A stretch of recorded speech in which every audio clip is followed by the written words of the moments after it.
Our next play is going to be The State of Reunion by Eva Shinagel. Eva, you want to turn your camera on? And we have Diane Cooper-Gould, who will be woman, Zach Myers, who will be man, and Nicole Burton will be reading stage directions. So thank you very much, Pat, and thanks to Pipeline for taking on my play. This is a story about how we share who we are and whether and how we feel understood. The State of Reunion by Eva Shinagel. Characters: man, 40s, athletic build, fit. Though he no longer is active duty, he still identifies with it. Woman, she is a recovering perfectionist. Setting: the passenger waiting area near the check-in counters at the Burlington, Vermont airport, a Monday morning in early spring, present day. Lights up on a long bench of the type found in airport waiting areas. Woman is sitting at the end of bench. She is reading a book and restless. She has been at the airport for a while with a bit more time to go before her flight. Man enters from the wings and looks around cautiously. He sees woman and starts to walk over, but stops, out of her line of sight. Resolutely, he walks up to the bench. Hi. Oh. Hello.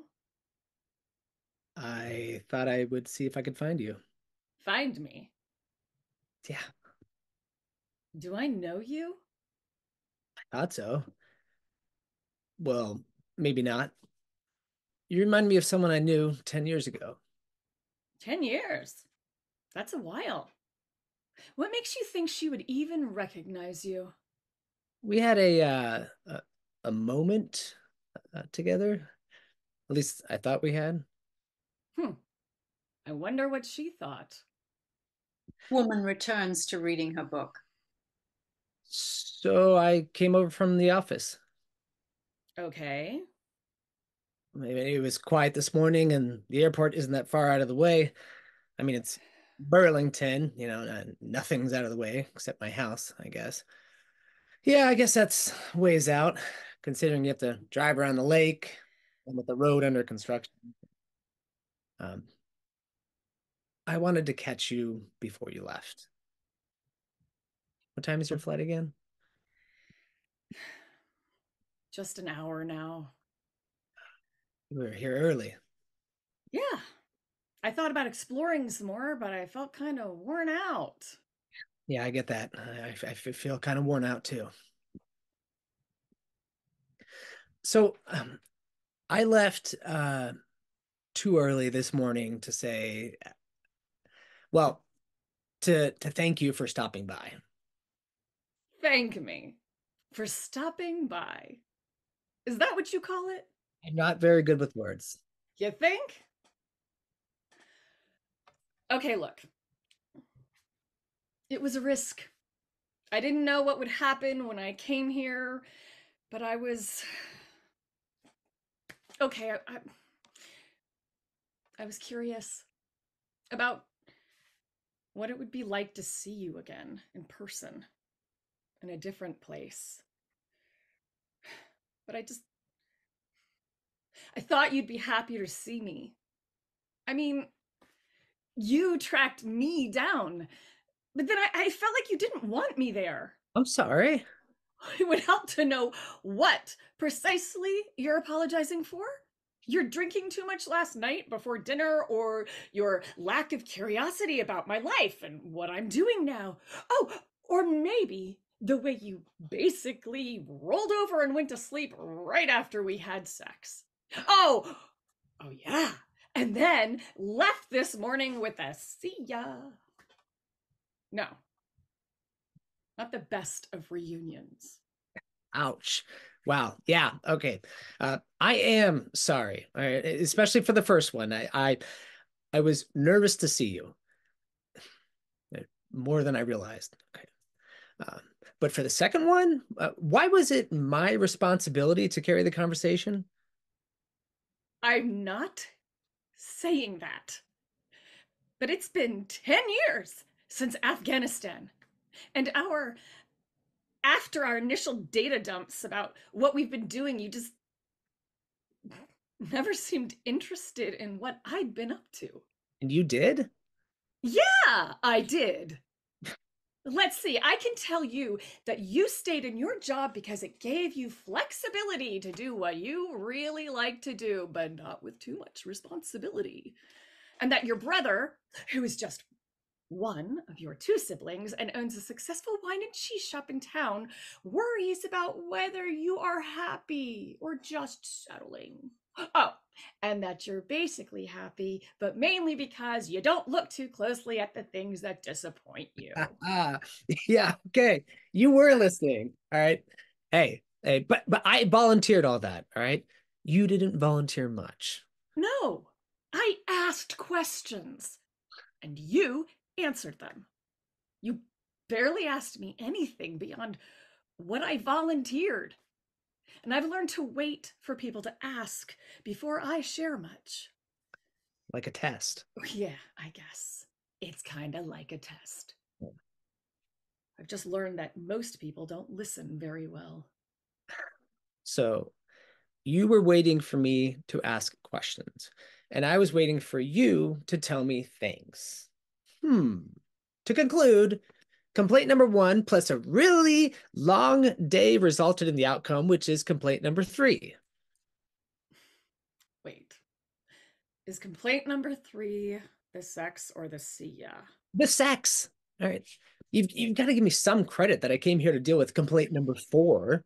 The CU complaint, for those of you keeping track at home. Wait, you don't think we have chemistry? No. Yes. I don't know. I really wanted there to be, but it felt like a one-night stand. And I didn't even get breakfast in the morning. You know, you are the most interesting woman.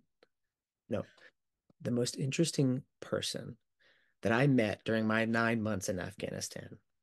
The first time I saw you, I was coming back from talking with the deputy commander about one of our civil affairs missions, and I passed by your office and saw that pillar of balanced stones on your table, like a little cairn tucked away on a barren trail saying, "Hey, over here, come this way." It'd been a really shitty week, and when I saw that, it just made me think of home. And while I was staring at it, you said, "Hello." And then I started talking and babbling actually about hiking and rivers. And reenactors groups and tracker school. Yeah.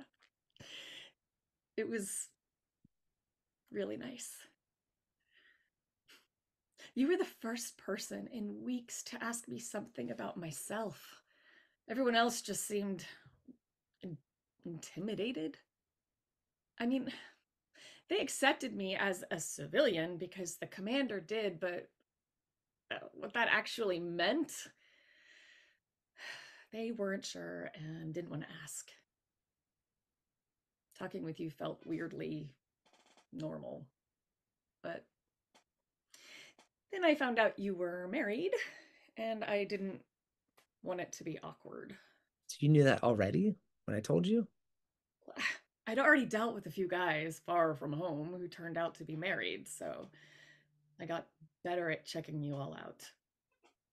But I didn't want to go around wandering around Bagram on my own after dark, so when you suggested we take a walk after work, the chance to explore outweighed your marital status. Do you think about your time there? Do you think we made a difference? Not really. There's moments when I think I did on a personal level with the Afghans I trained, but on the larger scale, it's hard to see it, especially when we ended up back where we started. I had to stop listening to the news and when we pulled out. What about you? It depends. My first year, when I was in the provinces, yeah, I felt useful working with the local Afghan officials. They were funny. They got a kick out of me being there and them being with me because I was female. Well, mostly they just complained about us foreigners, but being there built some trust.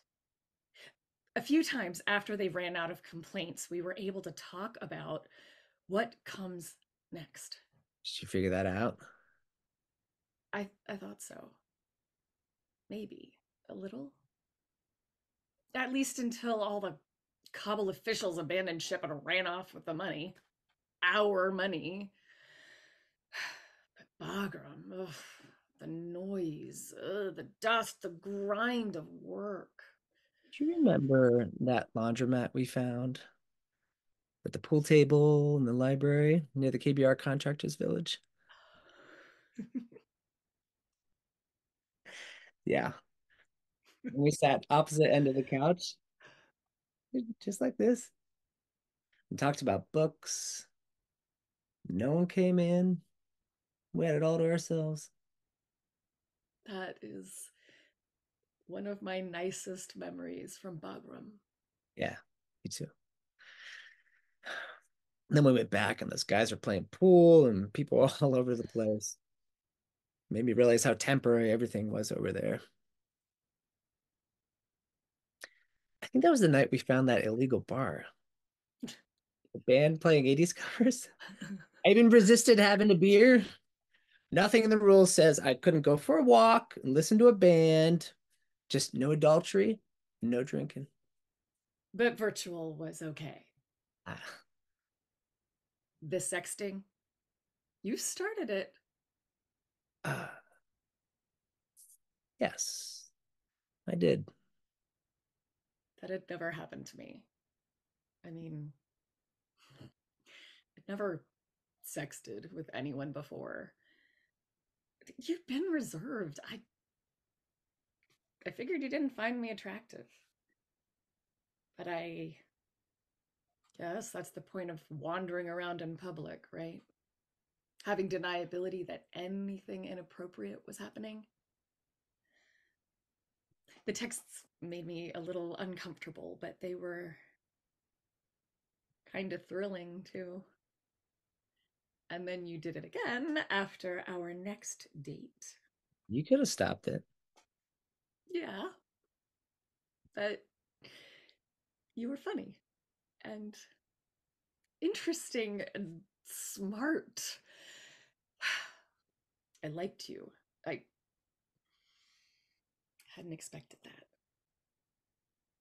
And the texting seemed like something you wanted, and while you weren't actually available, it was something I could have with you. Our little secret.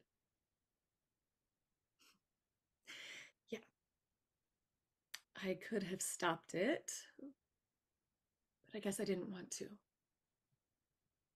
I'm sorry I didn't explain how complicated my relationship with my wife was. Still is. I still don't know what we're doing. I think I told you she's in California and I'm here. She doesn't want to be here, so I don't know what to do with that. I know. I neither do I. Got to do something, but I don't know what. Does she ever come back to visit? On occasion, yeah. Well, she may have a surprise the next time she comes. What do you mean? It's probably very childish of me, but I felt pretty childish this morning. Before I left, I wrote my name in the dust all over the house. What do you mean all over the house? Well, after I made some coffee and looked around, I wrote my name in the dust on the bookshelves. And a few lamp bases and a couple of nooks and crannies that aren't especially obvious. And then I wrote a couple of snarky messages like, guess who? And see ya. I know it was childish and I'm really sorry. Sorta. I really resented the way I felt this morning. So I have to do some deep cleaning before she comes to town. With all this other stuff in your life, I'm still confused why you tracked me down. You're wonderful. Excuse me? Wonderful as in full of wonder and a wonder to behold. I used to see you in the PT tent just churning away in the Stairmaster with whatever soundtrack you had going, just bopping along, just without giving a shit. It was freeing to watch someone just be themselves. It was wonderful. You were, yeah, you still are actually. I gave a shit, but I just didn't think anyone was watching. Oh, they were watching. Of course, they were watching. You were like one of two women in the tent at any one time, and it was good peripheral vision. Wow. I didn't know. No one ever spoke to me. I felt invisible. No, no, never invisible. You left that superpower at the gate when you got your credentials. You had rank. Of course, they didn't speak to you. I felt invisible to you. You would only interact with me when we'd go for our walks, and then when I was relocated to the other base, you rarely responded to my texts. What do you mean? I always responded. Not after I left. When they put me down in Nangahar, I texted you at night a couple of times at the beginning. It was so hard to start again at a new base. I was lonely. So I texted. What did you text? Stupid stuff. Childish. I'm embarrassed to say it now. What? What did you say? Suggestive things. Seductive things. What I wanted to do to you, what I wanted you to do to me. And it was so embarrassing that you never responded. I didn't get those texts. What do you mean you never got them? Wait, did you change your phone number? Oh my God. Was I sending them to someone else? Okay, no. If I did, they never replied. I lost that phone soon after you left. While on a mission in Parwan, it was one of those cheap-ass Nokia models they gave everyone. If a local picked it up, they definitely got a surprise. So no, you weren't sexting me. You're probably sexting with an insurgent. Oh my God. Oh, how embarrassing. And I thought you were ignoring me. Like last night? Yes. Like last night. But last night we were sitting in the same room. Yeah, last night is on me. That's for being me. All right. And on you for not saying about what you wanted and waiting for me to be someone different. Maybe. But if you don't say what you're thinking or feeling even, how am I to know what's going on? Mind reading is not one of my superpowers. Yeah, you're right. I need to work on that. Okay. Okay. And I guess I might look into some of my stuff too. You want some help with that? What do you mean? I mean, can we start this reunion over? No. I can't.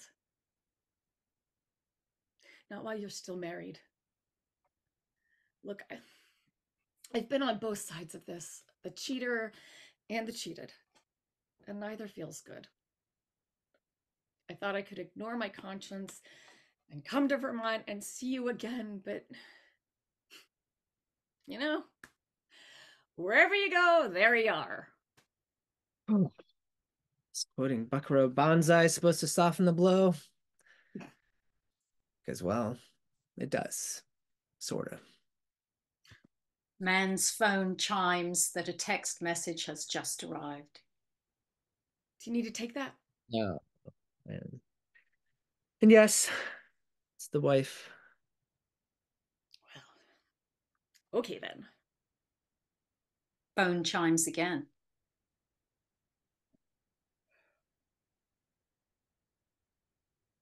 I need to deal with this. Can we finish this conversation when I'm done? No. Unfortunately, I think we already have. Wait. I really liked you. Like you. Whatever. But I can't do this. I want people in my life who want to be there, who can be there. I'm not sure you really know how to do the first yet, and I know you can't do the second. But you were important to me. It was a few months, 10 years ago. Really, really important. You got me through a hard time by hanging out in this alternative reality.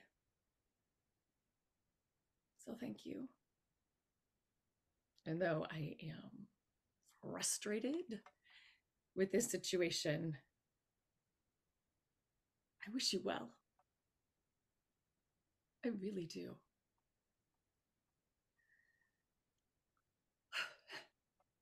Okay. Now I'm done. Man pauses for a moment and then pulls in woman to full embrace. She is surprised. She gives him a quick hug and gently pulls herself out of his embrace. Remember to dust. Woman moves towards her luggage and to exit stage right as the lights dim to black. End of play.